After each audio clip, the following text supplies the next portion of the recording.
करनी सेना का क्या पद है आपका? मैं करनी सेना का प्रदेश महासचिव हूँ। क्या नाम है? रणविजय सिंह। रणविजय सिंह। हाँ, क्या मामला है यार? देखिए यूजीसी ने जो गाइडलाइन लाई है जिसका नाम है समता का प्रोत्साहन, और समता के प्रोत्साहन में केवल एक वर्ग को सुरक्षित करके जनरल वर्ग के कैंडिडेट को किनारे कर रखा है, ये किस तरह का समता कर दी गई। 2012 में जब गाइडलाइन आई थी तो उसमें था झूठा आरोप कोई लगाएगा तो उसमें जुर्माने का प्रावधान था, अब उस प्रावधान को हटा दिया गया। तो ऐसी क्या इनको अर्जेंसी आ गई जिसमें इन्होंने 2026 में जुर्माने के प्रावधान को हटा दिया। क्या डिमांड है आपकी? देखिए 3 डिमांड है कम से कम।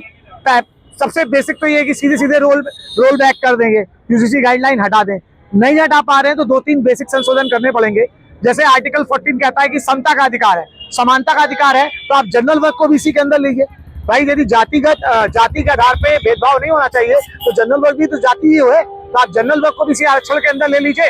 कोई भी किसी भी जाति का किसी भी जाति पर आरोप लगाए या जातिगत वो भेदभाव करे तो उस पर केस हो, कोई दिक्कत नहीं। तो आप जनरल वर्ग को असुरक्षित क्यों छोड़ दे रहे हैं? आप जनरल वर्ग को भी इसी के अंदर ले लीजिए। दूसरा, झूठा आरोप लगाने पे जो जुर्माने का प्रावधान आपने हटा दिया है जो 2012 वाली गाइडलाइन में था उसको वापस से लागू करें। तीसरा, इन्होंने इक्विटी कमेटी के अंदर अनिवार्य रूप से SC, ST, OBC और हैंडीकैप वुमेन को का सदस्य रखने की बात करी है, लेकिन अनिवार्य रूप से जनरल वर्ग के कैंडिडेट को इक्विटी कमेटी में रखने की बात नहीं रखी। इस बात को भी इसके अंदर जोड़े और अप्रत्यक्ष रूप से भेदभाव का क्या मतलब है इसको भी एक्सप्लेन करें।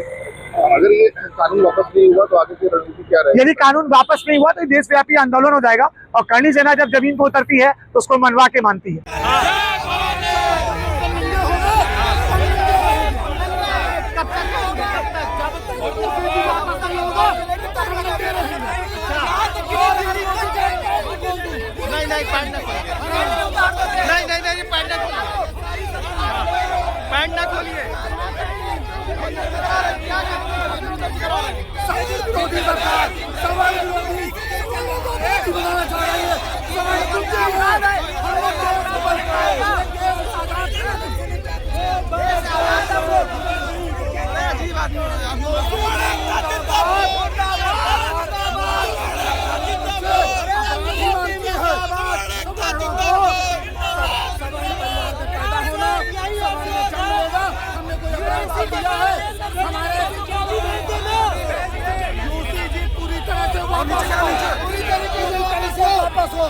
अगर आप ये वीडियो YouTube पर देख रहे हैं तो हमारे चैनल को सब्सक्राइब करें और बेल आइकन को दबाना ना भूलें। अगर आप Facebook पर ये वीडियो देख रहे हैं तो हमारे पेज को लाइक करें।